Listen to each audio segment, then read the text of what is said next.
Hi friends, welcome back to my channel. आज मैं आपके साथ शेयर करूंगी गाजर का हलवा, बेहद इजी रेसिपी और वो भी बिना शक्कर के साथ हेल्दी वर्जन आप किस तरीके से प्रिपेयर कर सकते हैं। तो चलो बढ़ते हैं रेसिपी की तरफ। ये है मेरी 1 किलो की गाजर। इसमें मैं सबसे पहले कढ़ाई में इसे सारी गाजर को अच्छे से धो के मैंने ग्रेट कर लिया है, यानी कद्दूकस कर लिया है। उसके बाद इसमें मैं मिला लूँगी दूध। मैंने यहाँ पे full fat cream milk use किया है 1 लीटर। तो 1 किलो गाजर में 1 लीटर आप दूध डालिए और इसे अच्छे से पकने के लिए मीडियम से लो फ्लेम के बीच में आप सबसे पहले ढक के रख दीजिए। एंड इसे अच्छे से आप उसे उबाल इस तरीके से दूध में आने तक पकाते रहिए। बीच बीच में आपको इसे चलाते रहना होगा ताकि दूध की जो लेयर है वो नीचे जाकर कढ़ाई में चिपके ना।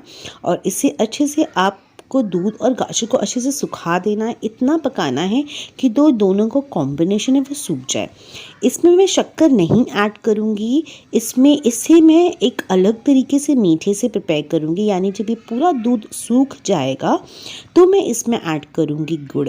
गुड़ से जो है टेस्ट भी बेहद अच्छा आता है और हेल्दी भी रहता है। वाइट शुगर से आप ज़रूर इस ठंडी में आप ट्राई कीजिएगा कि किस तरीके से आप इसे प्रिपेयर कर सकते हैं।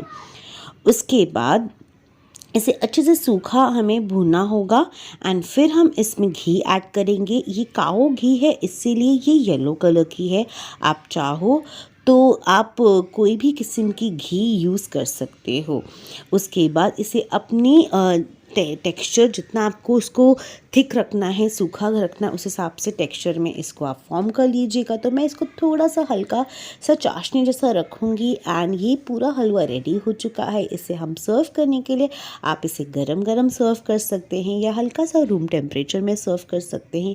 ऊपर से थोड़ा सा ड्राई फ्रूट या पिस्ता किसी भी तरीके का आप टॉपिंग लगा दीजिए। मैं यहाँ पे थोड़ा ग्रेटेड खोपरे का भी इस्तेमाल कर रही हूँ और इसका टेस्ट जो है वो बहुत लाजवाब है। इस सर्दी में गाजर और गुड़ का कॉम्बिनेशन जो है वो बहुत ही अच्छा रहेगा आपकी सेहत के लिए, ठंड में बचने के लिए। तो आप इसे ज़रूर ट्राई कीजिएगा। और अगर आपको ये रेसिपी इजी लगेगी तो प्लीज़ मेरे चैनल को ज़रूर सब्सक्राइब कीजिए।